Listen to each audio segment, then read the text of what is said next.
ஆதியாகமம் 39ஆம் அதிகாரம்.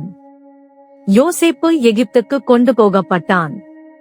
பார்வோனுடைய பிரதானியும் தலையாரிகளுக்கு அதிபதியுமாகிய போத்திபார் என்னும் எகிப்து தேசத்தான் அவனை அவ்விடத்திற்கு கொண்டு வந்த இஸ்மவேலரிடத்தில் விலைக்கு வாங்கினான். கர்த்தர் யோசேப்போடே இருந்தார். அவன் காரிய சித்தியுள்ளவனானான். அவன் எகிப்தியனாகிய தன் எஜமானுடைய வீட்டிலே இருந்தான். கர்த்தர் அவனோடே இருக்கிறார் என்றும் அவன் செய்கிற யாவையும் கர்த்தர் வாய்க்க பண்ணுகிறார் என்றும் அவன் எஜமான் கண்டு யோசேப்பினிடத்தில் தயவு வைத்து அவனை தனக்கு ஊழியக்காரனும் தன் வீட்டுக்கு விசாரணைக்காரனுமாக்கி தனக்கு உண்டான யாவற்றையும் அவன் கையில் ஒப்புவித்தான்.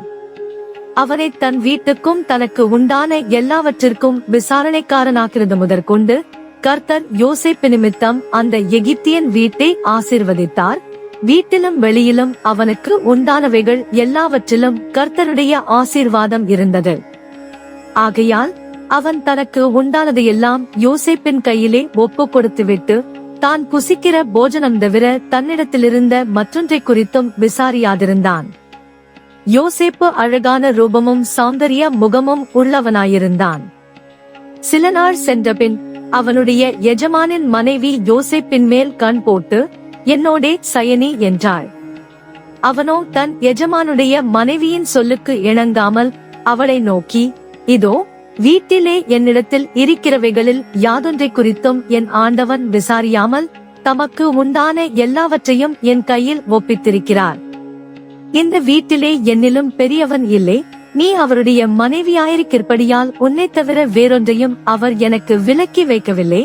இப்படி இருக்க நான் இத்தனை பெரிய பொல்லாங்குக்கு உடன்பட்டு தேவனுக்கு விரோதமாய் பாவம் செய்வது எப்படி என்றான்.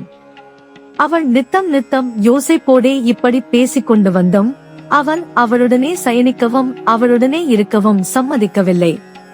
இப்படி இருக்கும்போது ஒரு நாள் அவன் தன் வேலையை செய்கிறதற்கு வீட்டுக்குள் போனான். வீட்டு மனிதரில் ஒருவரும் வீட்டில் இல்லை. அப்பொழுது அவள் அவனுடைய வஸ்திரத்தை பற்றி பிடித்து, என்னோடே சயனி என்றாள். அவனோ தன் வஸ்திரத்தை அவள் கையிலே விட்டு வெளியே ஓடிப்போனான். அவன் தன் வஸ்திரத்தை அவள் கையிலே விட்டு வெளியே ஓடிப்போனதை அவள் கண்டபோது அவள் தன் வீட்டு மனிதரை கூப்பிட்டு, பாருங்கள், எபிரெய மனுஷன் நம்மிடத்தில் சரசம் பண்ணும்படிக்கு அவனை நமக்குள் கொண்டு வந்தார். அவன் என்னோடே சயனிக்கும்படிக்கு என்னிடத்தில் வந்தான். நான் மிகுந்த சத்தமிட்டு கூப்பிட்டேன். நான் சத்தமிட்டு கூப்பிடுகிறதை அவன் கேட்டு தன் வஸ்திரத்தை என்னிடத்தில் விட்டு வெளியே ஓடிப்போய்விட்டான் என்று சொன்னாள். அவனுடைய எஜமான் வீட்டுக்கு வருமளவும் அவனுடைய வஸ்திரத்தை தன்னிடத்தில் வைத்திருந்து அவனை நோக்கி, நீர் நம்மிடத்தில் கொண்டு வந்த அந்த எபிரெய வேலைக்காரன் சரசம் பண்ணும்படிக்கு என்னிடத்தில் வந்தான். அப்பொழுது நான் சத்தமிட்டு கூப்பிட்டேன். அவன் தன் வஸ்திரத்தை என்னிடத்தில் விட்டு வெளியே ஓடிப்போனான் என்றாள். உம்முடைய வேலைக்காரன் எனக்கு இப்படி செய்தான் என்று தன் மனைவி தன்னோடே சொன்ன வார்த்தைகளை அவனுடைய எஜமான் கேட்டபோது அவனுக்கு கோபம் உண்டது. யோசேப்பின் எஜமான் அவனை பிடித்து ராஜாவின் கட்டளையால் காவலில் வைக்கப்பட்டவர்கள் இருக்கும் சிறைச்சாலையிலே அவனை ஒப்புவித்தான். அந்த சிறைச்சாலையில் அவன் இருந்தான். கர்த்தரோ யோசேப்போடே இருந்து அவன் மேல் கிருபை வைத்து சிறைச்சாலை தலைவனுடைய தயவு அவனுக்கு கிடைக்கும்படி செய்தார்.